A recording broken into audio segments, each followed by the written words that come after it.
Hello, everyone, and welcome to the 32nd Annual Sadako Peace Day, organized by the Nuclear Age Peace Foundation in partnership with the Casa de Maria and the Immaculate Heart Community. My name is Erica Kokor, and I am a rising senior at Columbia University studying biochemistry.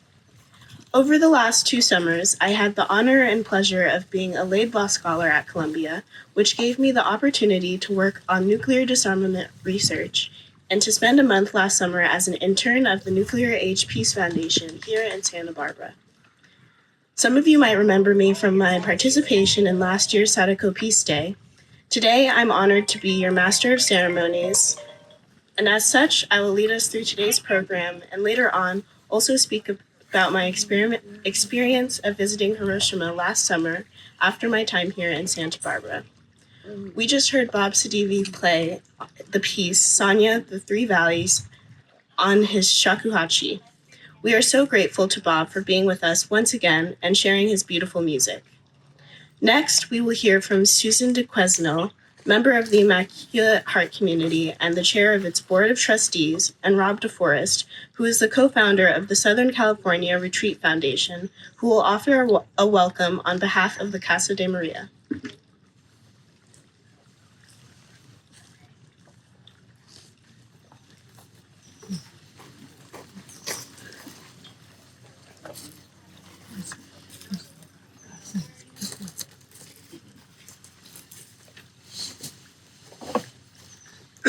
I just want to mention we have a quick substitution. So Susan Ducanel could not be here this evening, but we have Stephanie Glatt, who is a board member of Immaculate Heart Community and a former executive director of La Casa de Maria.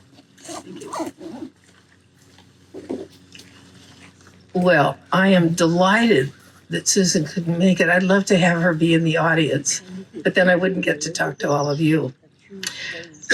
Oh, it's good to see you here. And it's such a thrill. You know, I worked at La Casa for 40 years, so I did a lot of welcoming of people back, and I haven't done it for 8 years. So I'm on serious withdrawals, and here you are, and I get to welcome you. So thank you for being here. And I'm really thinking back that it's been 8 years since La Casa was open, but the Nuclear Age Peace Foundation has been able to be here every year anyway. So peace is important. As you know, most of you know, La Casa was hit hard by the 2018 mudslide. We thought, oh, well, it's a little messy, but we'll tidy up and get back to work. when you lose 9 of your 13 buildings, it takes longer than you think it might. But miracles happen. After 8 years of doing the best we could, we were connected with the Southern California Retreat Center Foundation. Southern California Retreat Center Foundation. Remember that. The word so care, S-O for Southern, C-A for California, and E for retreat. Is it right? Did I do it right? Okay. Okay, thank you. Anyway, it's a relatively new nonprofit organization that I'd never heard of before, but their mission is to help retreat centers, and we needed it. So the CEO, Bill Resnick, and the CFO, Robb De Forest, met with the administration of the Immaculate Heart community, who were the founders of La Casa, and they signed an agreement to bring La Casa back to life over the next 3 years. So we're all physically and mentally ready to roll up our sleeves and get going. So just a little bit about Robb. I think this is an incredible foundation, actually, that both he and Bill are excellent in terms of their business skills, which is really great. And they live by the values that La Casa has held since its very beginning. So we know that the new La Casa will continue to be our spiritual home, a place we know and love. So take a deep breath and smile and welcome Robb De Forest. Thank you.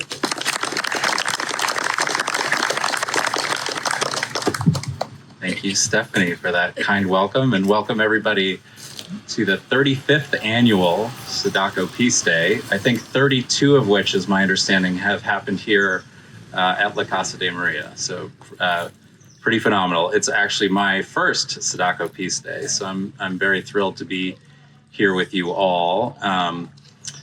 This event actually has a special meaning for me. My mother's family came from Hiroshima, and on August 6th, 1945, they were interned at Tule Lake. So this story, I grew up with this. My mother was a staunch advocate for peace, and she's no longer with us, but I know she's smiling down now with a real sense of joy and hope that we're all gathered here today. So I'm very honored to be here. A little bit about La Casa de Maria. This is a very special place. In 1943, around the time that the Los Alamos laboratory was still being built in secret, 4 sisters and 12 novitiates moved onto this land. And for the 80 some odd years since, the Immaculate Heart community has lovingly stewarded this place, making it a real place of welcome, refuge, and renewal.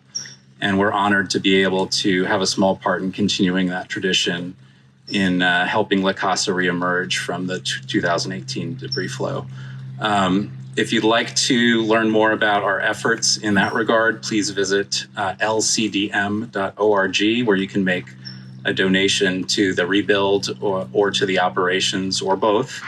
And right now it's just a simple landing page, but like the programming here, it will grow and develop over the next few years. So a little bit about Southern California Retreat Foundation, or SoCare as we call it. Like Stephanie mentioned, we exist essentially to steward retreat centers, which we feel like are really increasingly needed, almost desperately needed in this modern world. Retreat centers provide a place where people can cultivate a sense of deep attention and connection with nature, connection with themselves, connection with others, with community, with purpose, with meaning, and with spirit. And I think we all know that those things are really great antidotes in these times that we live in. Philosopher Bertrand Russell put it a bit more starkly, apropos of this event, in his 1959 book, Common Sense in Nuclear Warfare. He had observed that our human predicament, in our quest for wisdom, we have three conflicts that stand in the way. conflicts with nature, conflicts with our fellow humans, and inner conflicts or conflicts with ourselves. And the beauty about retreat centers and places like La Casa de Maria is they actually provide the opportunity for us to move much closer to that wisdom that we so desperately need and seek. And so this event is just a perfect example of that and the power of these places to convene us for the greater good. So with that, I'll hand it back to Erica, and thank you all and welcome. Oh, I forgot the logistical piece. Sorry. It's cooling off, but if you're warm or you're parched, we have chilled water in the back. If you enjoy the chilled water, you may also need a restroom. We have 2 restrooms in the white building behind you. It's just up the hill here. If anybody needs assistance up the hill, we have a golf cart, and Cheryl Burris in the back could give you a lift. Cheryl, if you want to just raise your hand. And then I also would just like to take a moment to acknowledge our staff who day in and day out maintain the grounds and the buildings here to keep this place as special as it is. So kudos to Enrique Hernandez, to Catalina Zamora and Santiago Mendoza. So thank you very much.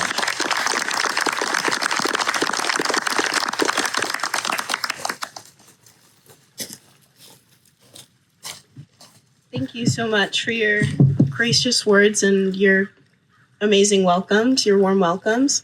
We'll next hear from Perie Longo, PhD. Perie is the chair of the NAPF Poetry Committee and was the Santa Barbara Poet Laureate from 2007 to 2009. In 2025, she received the inaugural Santa Barbara County Literary Champion Award. Perie has published poems in several journals and anthologies and 4 books of poems, the latest titled Baggage Claim in 2014. Perie Longo will read David Krieger's poem entitled What Shall We Call the Bomb That Dropped on Hiroshima, published in his book, God's Tears.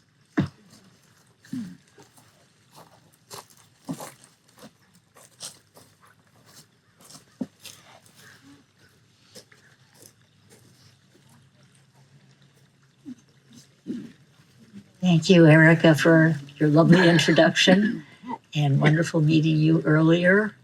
And welcome to everybody. How wonderful to see you again. And then to hear that actually this property may come back to life again in the next 3 years. So thank you for that information. As you know, David Krieger started this foundation many years ago, and I've known him almost that long, since he started it. And he loved to write poetry. And in addition to all of his many books about peace and how to find it, and his academic study of peace, and he wrote poetry and he loved it. So he brought me along to help him get his poetry in shape. And of course, he's a wonderful poet. I have his books at home, and this week I happened to open God's Tears. And I don't know if it was his 15th book, but it was published in Tokyo. And it's reflections on the atomic bombs dropped on Hiroshima and Nagasaki. And here's the poem that Erica was so nice, wonderful to mention. What shall we call the bomb dropped on Hiroshima? Shall we call it flash of white light maker, or mushroom cloud in sky maker? Shall we call it terminator of war bomb, or incinerator of people weapon? Shall we call it secret victory weapon, or dark shadow revealing bomb? Shall we call it rescuer of young soldiers weapon, or creator of orphans bomb? Shall we call it the beginning of the end, or the end of the beginning? So I couldn't help but respond to David, and so I just wrote a couple of comments that went through my head as I read this poem the other day. And my comment is titled Right Now at the Beginning of the Next Moment. Shall we call it our meeting to thank David Krieger Day for his courage? A multitude of cranes saving many lives day. Every time we meet is attempt to praise all the other days another bomb has not been deployed. Today, we become those cranes, wide-armed, embracing all that means survival. Shall we call it Hope and Honor, Courage and Kindness Day, to fly everyone around the world peace? Shall we call it Thank You Day to all those who've lost their lives and all those who continue to speak and write their Truth Day? Let's call it Sadako's Dream Day, come true with our love, spread wide, flying around every corner of the world, even in the darkest places where there is light. Thank you, David Krieger.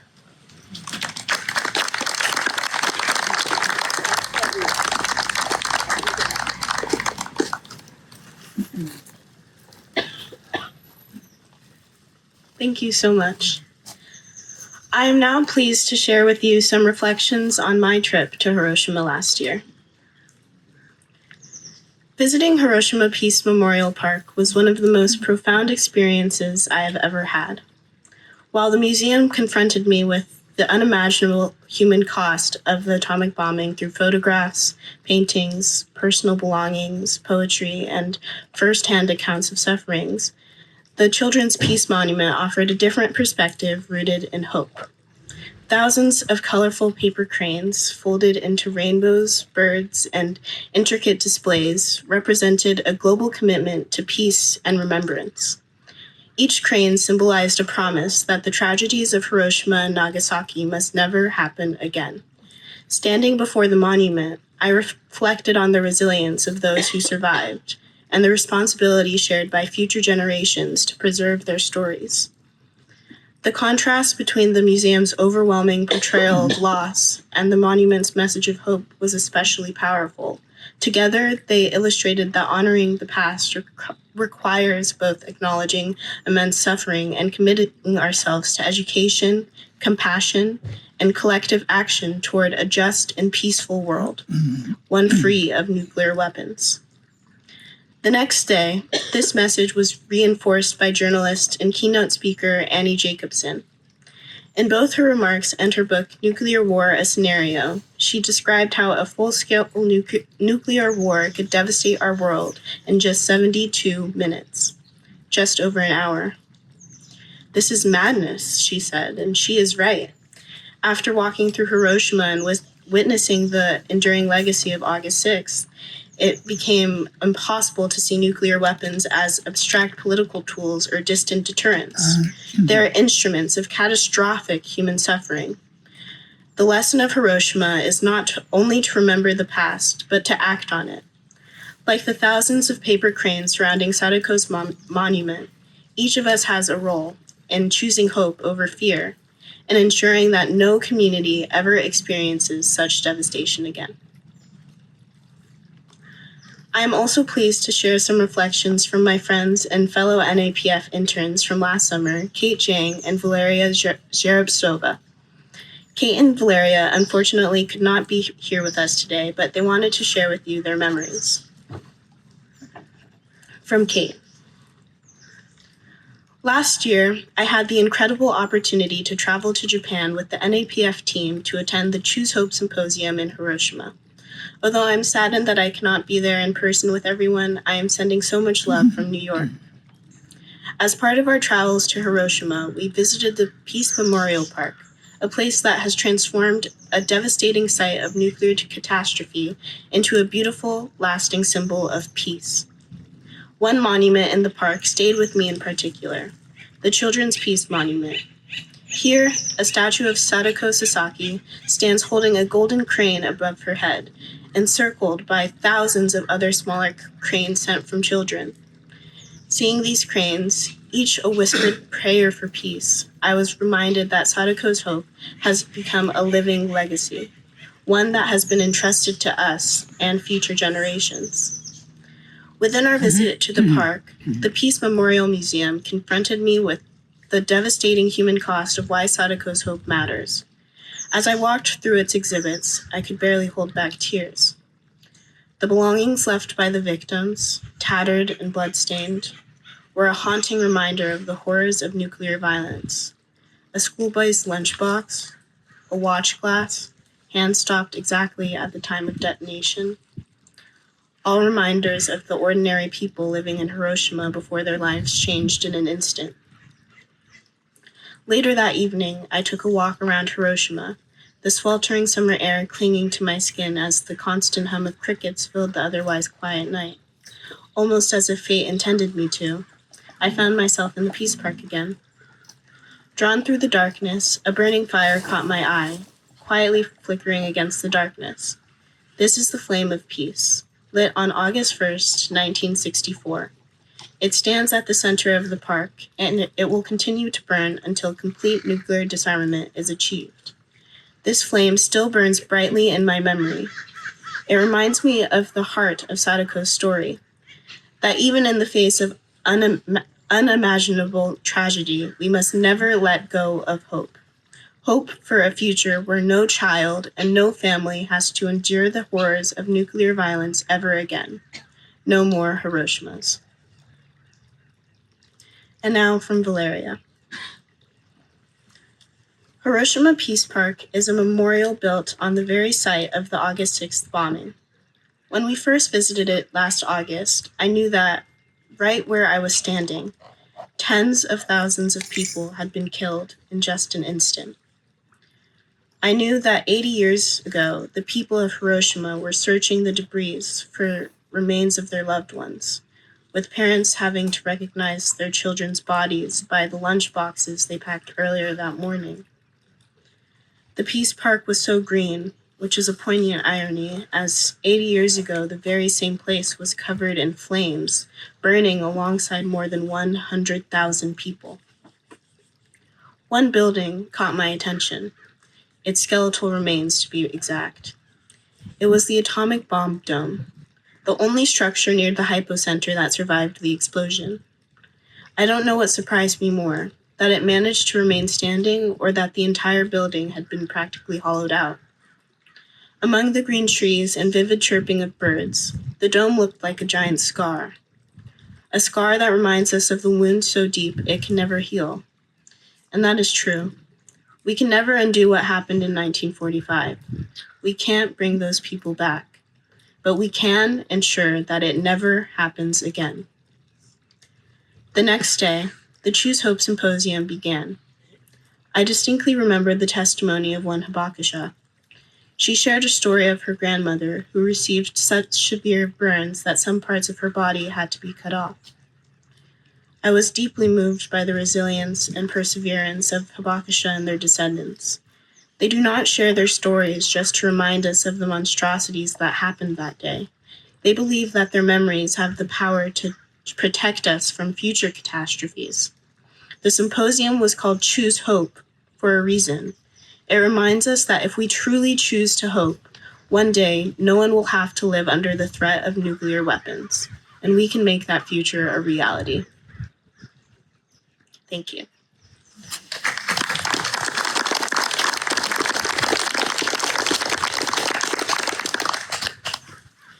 We will next hear from Frank Bognar, the chair of the Nuclear Age Peace Foundation's Board of Directors. Frank will pay a tribute to Dr. Jimmy Hara, to whom this year's event is dedicated.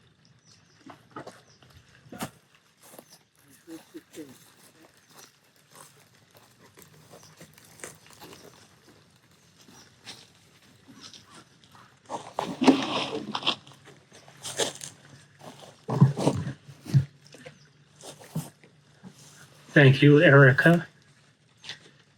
And thank you all for coming.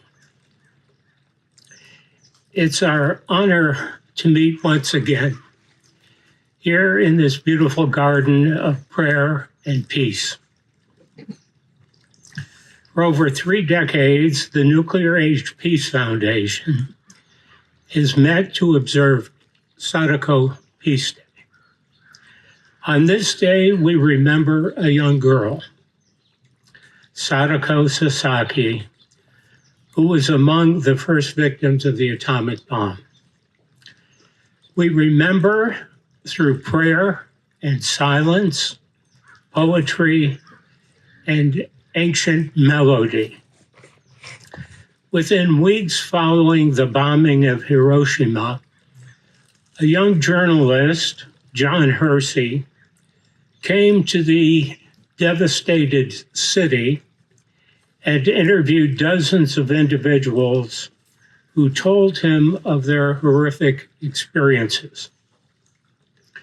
Shaken to his core by their stories and immersed in the complete destruction all around him, Hersey thought in that moment, "Our only hope," he wrote, "is memory. We need to remember the Holocaust. We must remind ourselves of what Hitler stood for. And we must not forget Hiroshima." Accordingly, every year on this date, we remember Sadako Sasaki. We remember the victims of Hiroshima and Nagasaki, and we remember the victims of all war. And tonight, we also honor our colleague and friend, Dr. Jimmy Hara. Jimmy was committed to a world free of nuclear weapons. He was born in a Japanese internment camp in 1945. As a physician, he volunteered at community clinics to provide medical care for individuals who were underserved. He trained generations of new physicians in the care of patients. For years, he served as the chairman of the board for the Venice Family Clinic. He also served as a physician commissioner for the Los Angeles Fire Department. He practiced family medicine for more than 5 decades. Among the people he served were the Hibakusha, the survivors of the atomic bombs. Jimmy joined our board in 2011. He was serving as our board's vice chair at the time of his passing. I remember Jimmy as a man of few words, but when it came to the subject of abolishing nuclear weapons, he spoke whenever requested. Distance didn't matter. He would be there. And for Jimmy Hara, war was not an abstraction. It was real. And nuclear war is something we need to avoid at all costs. It was the story of Sadako that stirred within him a burning desire to speak out about nuclear abolition. Sadako's story, he wrote, and I quote, "solidified my life to this cause.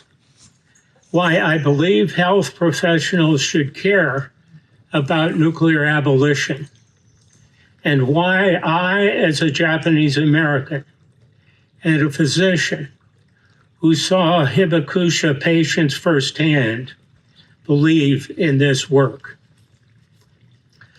The Sadako story is of a young, vivacious Japanese girl who survived Hiroshima's atomic bomb. Like others who had survived, in the years that followed, she found herself weakened and sick. A decade later, she was dying from leukemia, brought on by the radiation exposure. While she was hospitalized, she learned of an ancient Japanese myth that involved the tradition of origami. According to the legend, a crane is believed to live 1,000 years. And if you folded 1,000 paper cranes, you would be granted a wish. As she dealt with her sickness, she completed the task of folding 1,000 cranes. Her wish was that she would get well. She did not.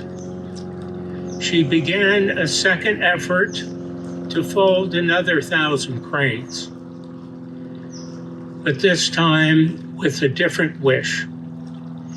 As she folded her cranes, her health began to falter, and she went into a severe decline. She died having folded another 600 plus cranes. She was 12 years old. After her death, her family and friends gathered and completed the 1,000, hoping that she would receive her wish. Her final wish was, "I will write peace on your wings, and you will fly all over the world." From the story of this young girl's travail, Jimmy Hara spoke out powerfully about the need to recognize the suffering of victims on both sides of a war. From this podium, he said, "Sunday, December 7th, 1941, was a day that would live in infamy." However, he added, August 6th and August 9th of 1945, the days that Hiroshima and Nagasaki were bombed, should also be remembered as days of infamy. 3 days of infamy, not one.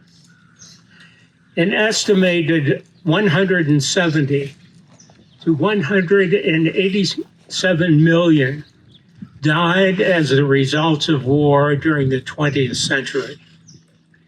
And here we are in the 21st with some 12,500 missiles, many on high alert and ready to launch.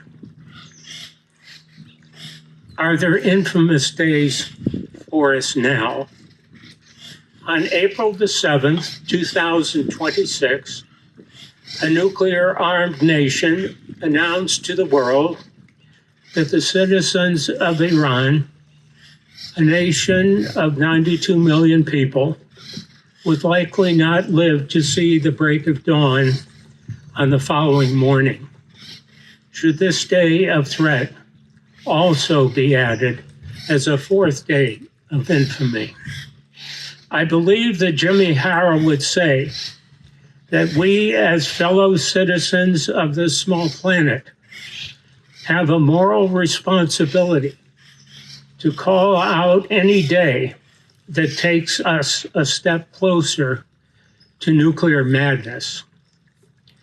We are living in dark and dangerous times, but as President Kennedy reminded us, we are not here to curse the darkness, but to light the candle that can guide us through that darkness to a safe and sane future.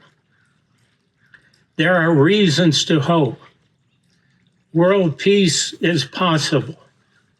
Nuclear abolition is possible. We have reduced warheads from 75,000 to 12,500.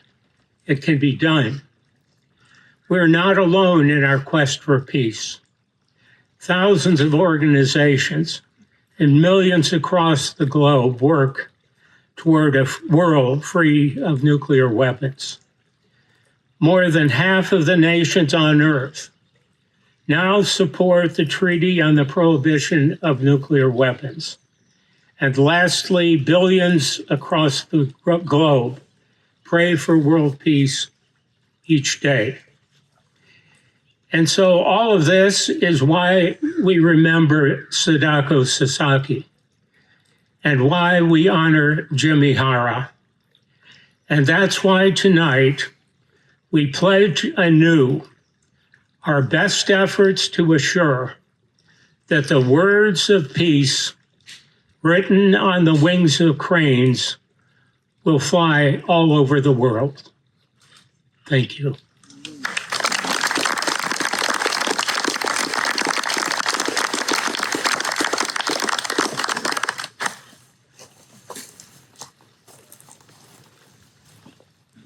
Thank you so much, Frank. We will now hear from Enid Osborn, who served as Santa Barbara Poet Laureate from 2017 to 2019. In her books, When the Big Wind Comes, published in 2015, and Pedregosa Street, published in 2025, she describes places that shaped her as a poet.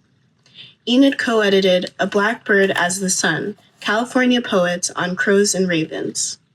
Enid will share with us her poem, A Peace-Giving Place.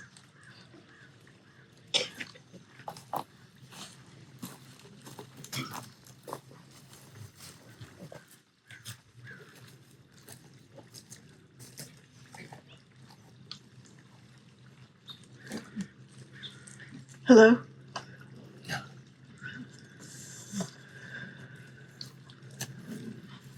I'm so inspired by the speakers and poet who came before. Thank you. With the world around us in crisis, it is important to maintain some kind of practice, a personal practice that returns one, if only for minutes of the day, to a sense of personal peace. If the Nepalese monks are right, this meditation sends goodness throughout the world. It has a global influence. So we can't say it's too little to do. And nearly 20 years ago, I had the privilege of working here at La Casa de Maria as assistant conference coordinator. It was a challenging job. At that time, we had many groups coming through each year. And on my breaks, I would walk all over this property, visit favorite trees and statues, or sit in silence. In my introduction, you heard that the books and the poetry I've written have largely had to do with places that grew me as a poet, and I would say this is one of those places as well. I loved being here, and often I would end up right here in this garden. This poem is called A Peace-Giving Place. Spring 2007. My office sits amid the branches of an oak. My window opens directly to the green world. The tiny silver giggle of a titmouse lifts me from my work. The descending scale of a canyon wren, the raven's patient conversation, and the loud chirping squirrel. Come out here, come out here. I put down my pen to join them. My first steps take me to Kuan Yin, she who stands in the wild grass. A requirement of our friendship is to never ask what she is thinking. The creek rushes half full of mountain rain. A few peepers start up. By evening, they will be a riot. At water's edge, the soft, dark earth gives under my boot.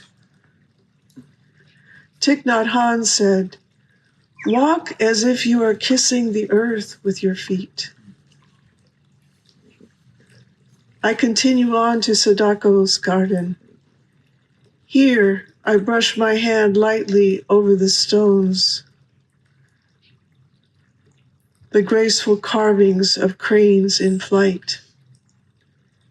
Every hour of every day, I am arriving to this garden to bow at the foot of the grand eucalyptus. Namaste, teacher. She drops her fine, fragrant dust. The sun stalls in the western grove. Nearby roses release their attar. Seated amid her roots, I listen to the soft rustling of butterfly wings and paper birds made by loving hands. The earth sings in me.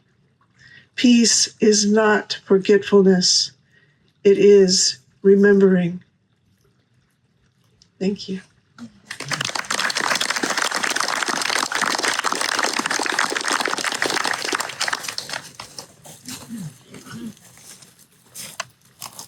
Absolutely beautiful. Thank you. We will now hear from Michelle KanoeLehua Marsonette, who is the project manager for the Golden Rule Sailboat, a national project of Veterans for Peace. Michelle will tell us about how Golden Rule sails for world peace and nuclear abolition.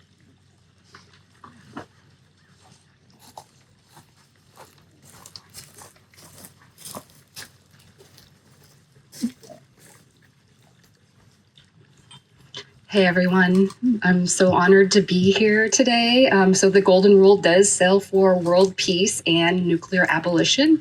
And I got my first opportunity to sail that little sailboat in 2021 from Hawaii to San Francisco under the guidance of my uncle, Captain Kiko Kitazawa Johnston. Who taught me how to sail by the stars, as my father's family is Hawaiian and my mother's family is out of Oregon, and that is where I live and take care of this little sailboat that actually lives in Eureka, California. It did have a big mission this year to sail from Humboldt Bay, Eureka, to San Diego and down into Ensenada to take out deported veterans. But El Nino and climate chaos has interfered with that, and she has just stuck one port down in Fort Bragg this year. So my husband and I are making our way up the coast, up the one, and hitting every port that the Golden Rule would have been at this summer.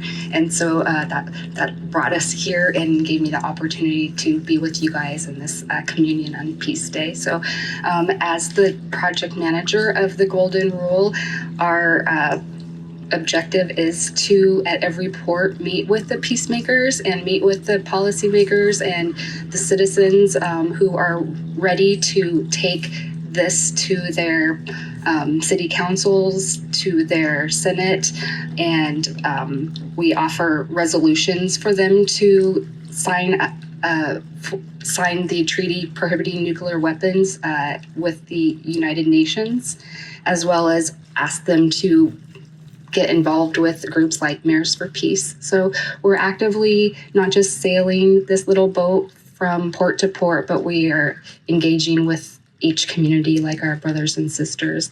And really, this boat has a very cool mission. Originally in 1958, four Quakers attempted to sail her into the Marshall Islands, where the United States detonated over 60 atomic bombs to test more subjects against their technology. And this is obviously very heartbreaking to people who already understood what happened in Hiroshima and Nagasaki. So this boat went forth and ended up being commandeered by the Coast Guard in Honolulu, and they were jailed for trying to go into that test site zone. But a lot of people got upset about it, and they just started finding out more about it, because it became like the first time we were protesting the nuclear and atomic bombs. And it did end up leading to the partial treaty prohibiting weapons to be detonated in the air. So it did go on to do some great stuff, and ended up sinking in private hands in 2010. And Veterans for Peace spent 5 years rebuilding the boat, and in the last 11 years has sailed over 25,000 miles for world peace. And I've been a part of that for a good 35 100 of those miles. So I just want to say that it's just such an ordinary thing. It feels like we get to do, but we've had over hundreds of people crew this boat, and it just feels really good to be a part of a community that is saying, we're here for peace, we're here for the peace parties, we're here for the communities who are ready to switch out of the war economy and move into the peace economy. So thank you for having me, and really glad to see everybody here today and being a part of your community. It's really great.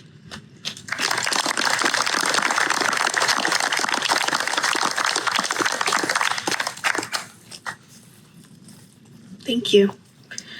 We will now hear from George Yatchisin. George is the Santa Barbara Poet Laureate for 2025 to 2027 and author of The First Night We Thought the World Would End. He is the editor of the anthology A Feast for Santa Barbara, Poets Celebrating Food and Drink, published this year by Gunpowder Press, Santa Barbara.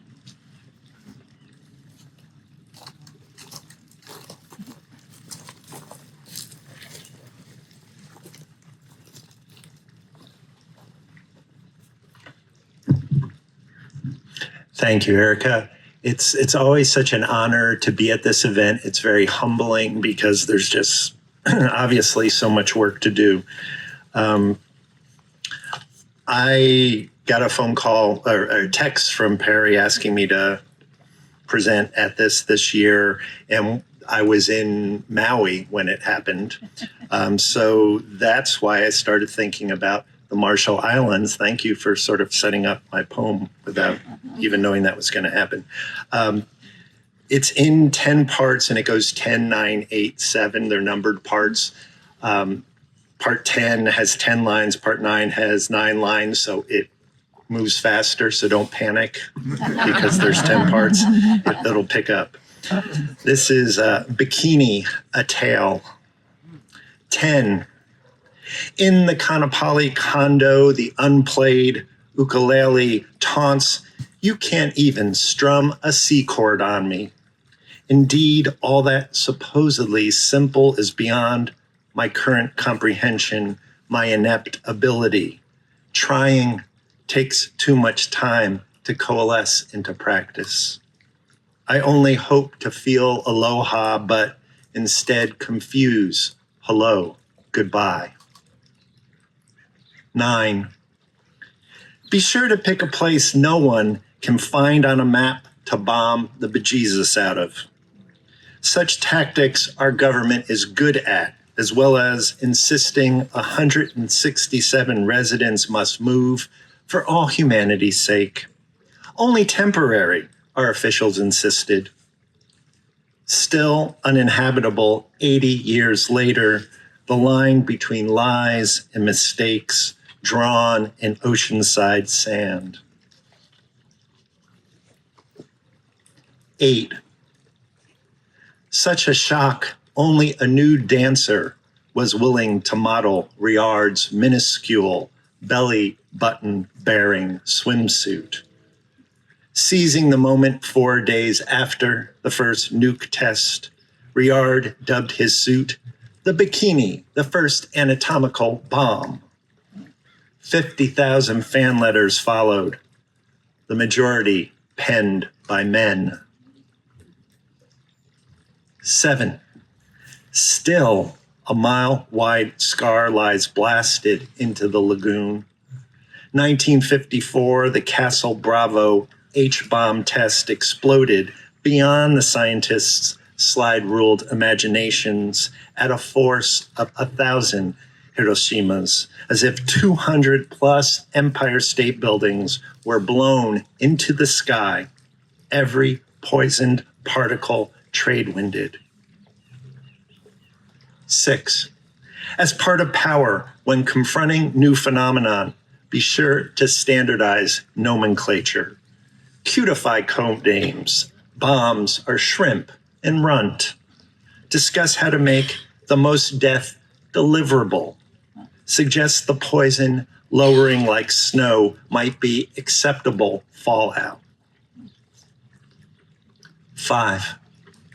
The sun rose in the west for the unfortunate Japanese fishermen aboard the ill-named Lucky Dragon.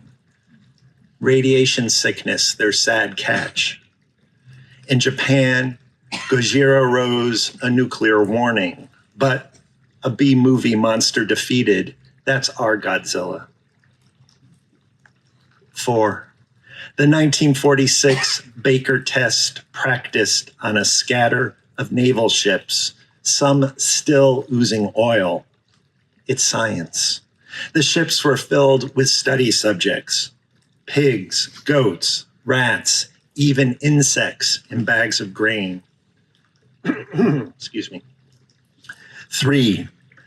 Decide 2,000 islands already named after an English discoverer are now the Pacific Proving Grounds. Insist this is only a test.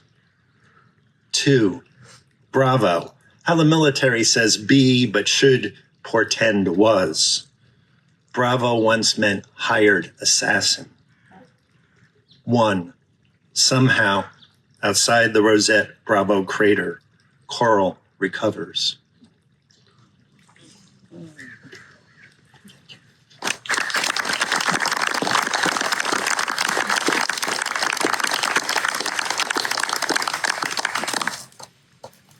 Thank you.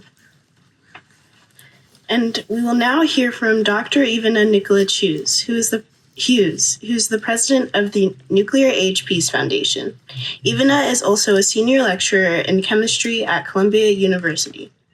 Ivana will now speak about what we can do to make Sadako proud in today's dangerous and challenging world.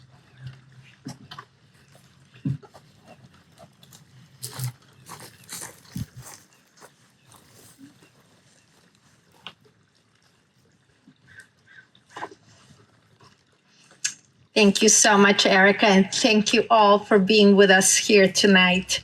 I'm deeply grateful to everyone in La Casa de Maria, Rob and Stephanie for their wonderful remarks, and Cheryl for all her help, and everyone here for welcoming us, for opening their doors so generously, and welcoming us once again to be able to gather in this beautiful spot. Thank you, Bob, of course, for bringing to us the windswept sounds and deep emotions of Japan on your shakuhachi. I knew it, and shakuhachi. To our wonderful Santa Barbara poet laureates, Perie, George, and Enid, for your beautiful poetry. And most especially to Perie, who, in leading the Nuclear Age Peace Foundation's Poetry Committee, helps not only to organize this event, but also to bring the poetry angle into NAPF's other programming and to the wider community through our Barbara Mondigo Kelly Peace Poetry Contest. I'm also pleased that you got to learn about the Golden Rule from Michelle, and that we are able to dedicate today's event to the memory of our dear Dr. Jimmy Hara, whom we miss so very much. Many thanks to Frank for his powerful remarks about Jimmy's example, and the need for nuclear abolition. Both you and Jimmy are an inspiration to all of us at NAPF. 4 years ago, I stood in front of this community for the very first time, vowing to lead NAPF in its mission to educate and advocate for a just and peaceful world, one that is free of nuclear weapons. It was August of 2022, and humanity had just witnessed the first few months of the war in Ukraine, a war that from its opening salvos reminded all of us not just of the existence, but of the terrifying threat of nuclear weapons. In the intervening years, our world has only gotten more dangerous and more terrifying, with the nuclear threat continuing to not just loom large, but to widen in the most dramatic way all the way to the Middle East, including in the last year from the ill-conceived war that the United States and Israel have waged in Iran. Add to this the way in which artificial intelligence portends to remake our society at best and destroy it at worst, and the way in which other threats like global warming and pandemics remain largely unattended, unaddressed, including due to withdrawal of funding for scientific research. It is easy to see how one might become prone to despair, especially if, as I do, they spend a lot of time thinking about these intertwining challenges. Where I do find comfort is in people like all of you, people who gather in hope of community, fellowship, and a better world. People who recognize that we are better than war and the killing of innocents and the destruction of our gorgeous planet and the remaking of society in ways that threaten the very essence of what it means to be human.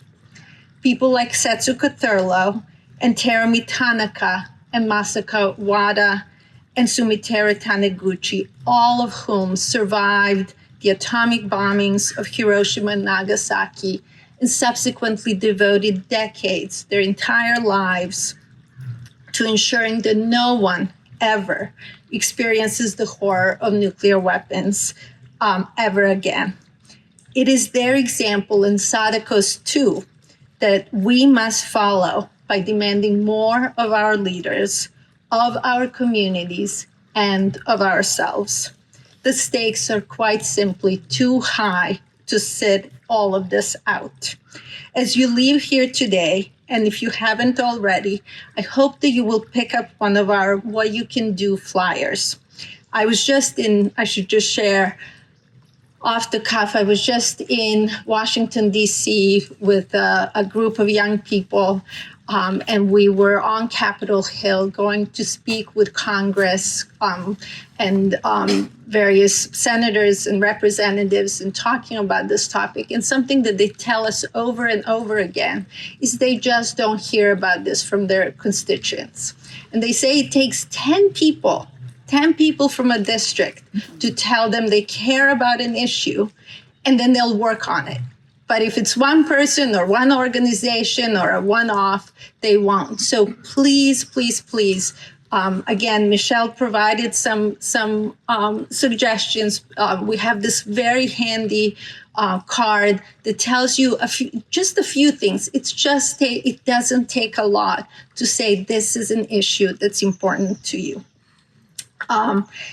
Please also go on our website, wagingpeace.org, to join our mailing list, to learn about what we're doing, not just here in Santa Barbara, but in the United Nations and all around the world. You can subscribe. We have a fairly recent Substack. It's called Nuclear Insanity, because really all of it is insane. And you can subscribe to that and receive regular articles, updates, videos. I do a lot of interviews, and you can just sort of learn more. And what we really hope is that you will choose to wage peace with all of us. I'm grateful to Erica for her wonderful lead of today's program and for sharing with you her and Kate and Valeria's experiences of visiting Japan last year, now almost a year ago. And what I would like to do now is share with you a poem that I wrote during that trip. And the poem is entitled, I Think of You Often. So here it goes. I think of you often. I think of you often, dear Sadako. Sometimes I sit in my favorite chair and I cry. I think about where I was when I was 2, toddling around in my safe home. And I think of you at age 2, bathing in radiation in flattened and burned Hiroshima.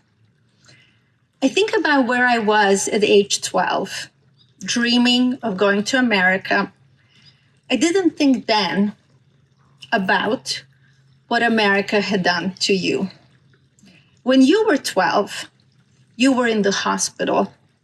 You were folding paper cranes. You didn't live to be 13. I learned to fold paper cranes after my daughter was born.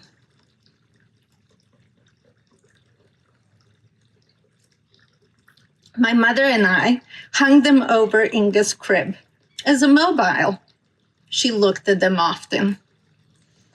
I didn't know your story then. I would learn it later when it was time.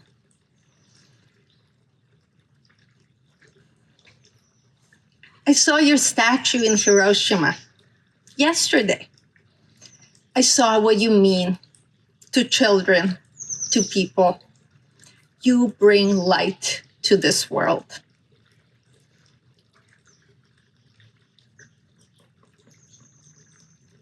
You didn't get to grow old. They didn't let you. I wonder how you would have changed and how many origami you would have folded. You wanted to write on the wings of a paper crane, peace. You wanted the paper crane to fly all over the world. It now does, but peace has not come. We need to fold more cranes. I think of you often.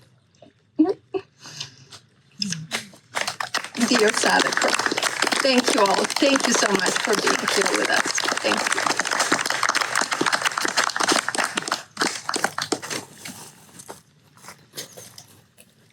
Every time I hear that poem, I am taken aback. It's so beautiful. But thank you all so much for being with us tonight. We'll now hear from Bob Sedivy again.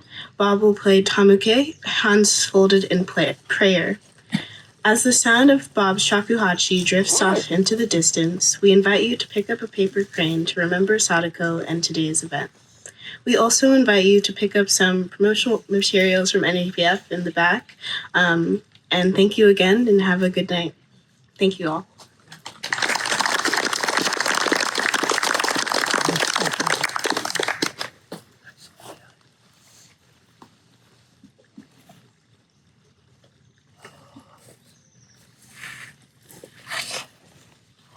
I wrote a haiku about 2 minutes ago. So it's called Shakuhachi at La Casa de Maria. The sound of the flute, the Sadako Peace Garden, all merged into one. So it is my honor to play a requiem piece. This Tamuke is literally translated hands folded in prayer. And it is my honor to offer this 13th century requiem piece to my friend Jimmy Hara. But as I was sitting here, I'm thinking, we wouldn't be here if it wasn't for David Krieger. So I want to honor him, and Frank Kelly, and Sojourner Rowley, and all the older poets that have come, and all the Habaksha, and all the people who've died in war. So if our hearts are big enough, we can hold all these people. And if you have someone in your own life who has recently passed away, or anybody in your family who you were close to, let's add them in there too. This song is enough to carry all of them. So if you feel like it, fold your hands in prayer as we finish with Tamuke.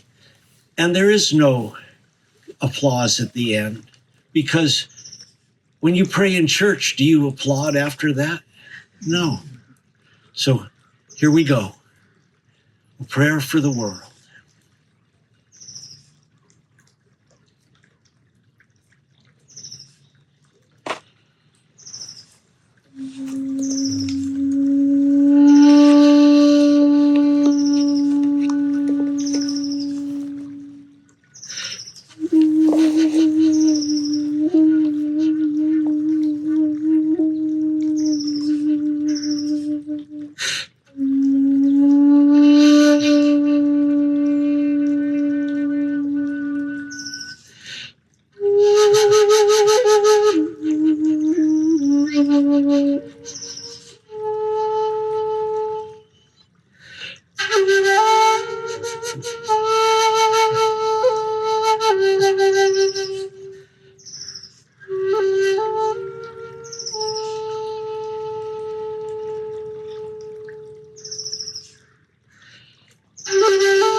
Thank